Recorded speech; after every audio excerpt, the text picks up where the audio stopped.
మీ పిల్లల డాక్టర్ కల డబ్బు వల్ల ఆగిపోవద్దు. కేవలం 18 లక్షల నుంచి MBBS విదేశాల్లో. అందరికి నమస్కారం. నేను శిరీష. ప్రస్తుతం మనతో పాటు ఉన్నారు ప్రముఖ ఆధ్యాత్మికవేత్త, జ్యోతిష్య వాస్తు పండితులు బ్రహ్మశ్రీ ఉమామహేశ్వర సిద్ధాంతి గారు. గురుగారితో మాట్లాడతాం.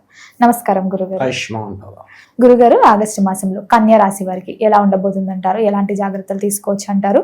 ఆర్థిక పరంగా, ఆరోగ్యపరంగా ఈ మాసంలో వీరు ఎలాంటి జాగ్రత్తలు తీసుకుంటే కలిసి వస్తుందంటారు? సర్వమంగళ మంగళ్యే శివే సర్వార్థ సాధకే శరణ్యే త్రయంబకీ దేవి నారాయణీ నమోస్తుతే. ఓం శ్రీ గురుభ్యో నమః. ఓం శ్రీ గం గణపతియే నమః. బహుళ తృతీయ శనివారము, శతభిష నక్షత్రము, శోభన యోగము, వణజీకరణంతో స్టార్ట్ అయ్యింది ఈ యొక్క ఆగస్టు 1వ తారీఖు. అలాగే తిథివార నక్షత్ర యోగకరణాలతో పాటు గ్రహ సంపత్తి కూడా మనకు తెలుసున్నది.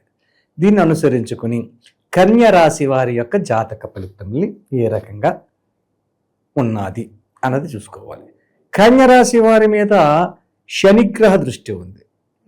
కన్య రాశికి ఆధిపత్యాన్ని వహించిన బుధుడికి శని మిత్రుడు, శత్రువు కాదు. మిత్రుడు అయినందువల్ల యోగదాయకమైన ఫలితాలే వస్తాయి. సంపూర్ణమైన యోగదాయకమైన ఫలితాలు పొందడానికి అవకాశం ఉంది. అయితే ఈ కన్య రాశి వారిలోని ముఖ్యంగా చెప్పుకోవలసిన తోటి కోడళ్ళు అనేవారు ఉంటారు. కుటుంబ పరిస్థితుల్లో ఉమ్మడి కుటుంబాలు అన్నవి పోయినాయి, ఎప్పుడో పోయినాయి, ఎక్కడో ఉండేది.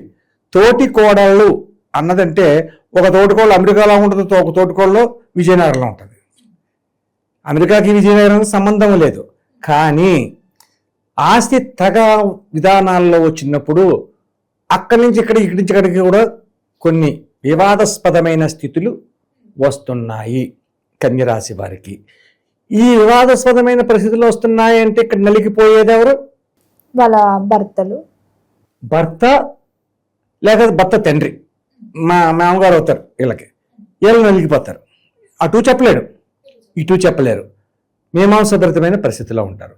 అటువంటి స్థితిగతులు ఈ యొక్క రాశి వారికి, ఈ కన్యా రాశి వారికి ఈ యొక్క ఆగస్టు నెలలోని సంప్రాప్తంగా ఉంది. కాబట్టి జాగ్రత్త పడండి.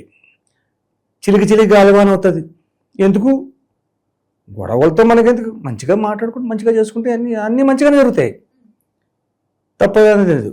ఈ తోటి కోడళ్ళ విషయంలోనే ఎందుకు చెప్పారండి?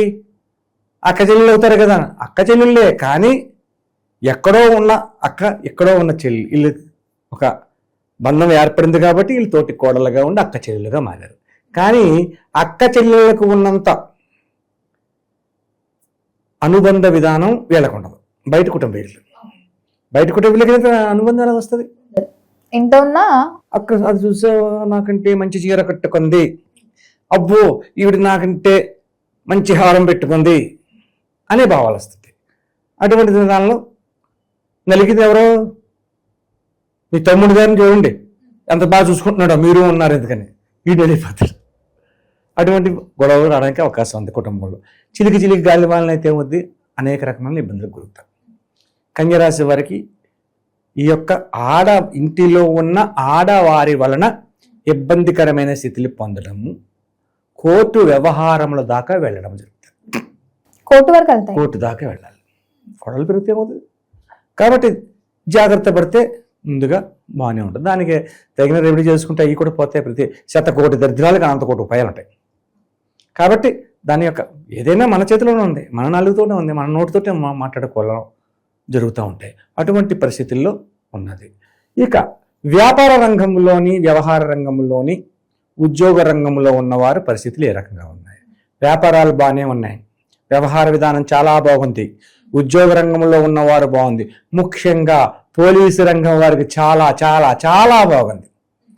కన్యరాశిలో ఉన్న పోలీసు రంగం వారు ఎవరైతే ఉన్నారో వాళ్ళకి అసామాన్యమైన కీర్తి ప్రతిష్టలు, ప్రమోషన్స్, ఎక్కడెక్కడికో ఊహించిన విధంగా అన్ని మంచి జరిగే విధానాలు ఈ యొక్క కన్యరాశిలో ఉన్న పోలీసు రంగానికి ఉంది. సరేనండి, ఇంతవరకు బాగానే ఉంది, పోలీసులు మెచ్చుకున్నారు, మరి లాయర్ల విషయం ఏంటండి? కన్యరాశిలో ఉన్న లాయర్లకు కూడా వాక్కును పెంపొందించుకునే అవకాశం ఉంది. లాయర్ అంటే వాక్కు, వాదన చేయాలంటే అప్రమితంగా మాట్లాడాలి కదా, అది కూడా ఈ యొక్క లాయర్లకు యోగదాయకమైన స్థితిని పొందడానికి అవకాశం ఉంది, ముఖ్యంగా చెప్పుకునే రాశులకి.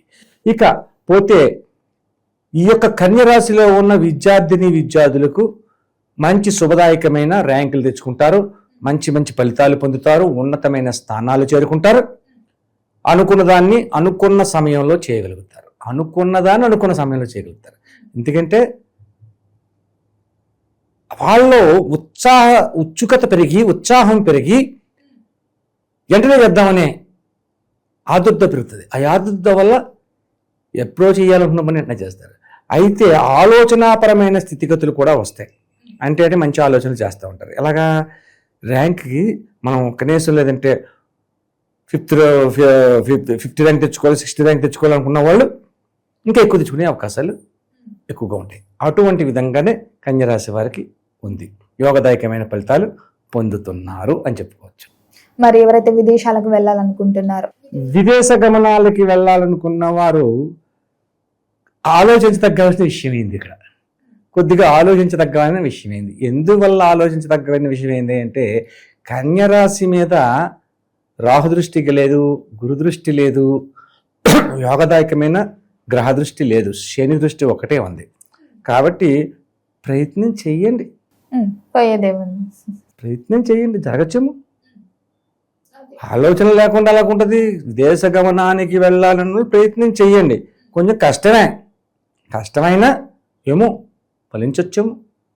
ఫలించవచ్చు. దానికి తగ్గ రెమెడీస్ కూడా కన్యరాశి వారు చేసేదానికి యోగదాయకమైన పరిస్థితులు పొందుతారు. ఆ రెమెడీల వల్ల జరుగుతాయి. ఇక ఆరోగ్య విషయాన్ని తీసుకోవాలి.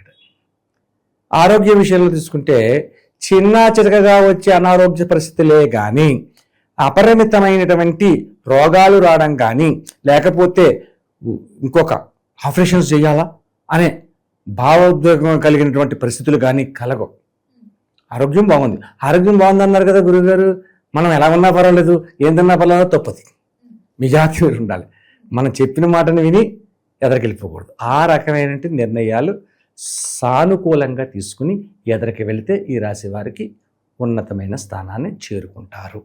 మరి గురుగారు, ఈ మాసంలో వీరికి ఏ దైవనామస్మరణ బాగుంటుందంటారు? ఎలాంటి రెమెడీస్ చేసుకోవచ్చు అంటారు? మిథున రాశి వారికి చెప్పినట్టుగానే కన్య రాశి వారికి కూడా శ్రీ వెంకటేశ్వర స్వామి నామాన్ని జపించుకోవాలి. వెంకటేశ్వర స్వామి విధానంలోనే జపించాలి.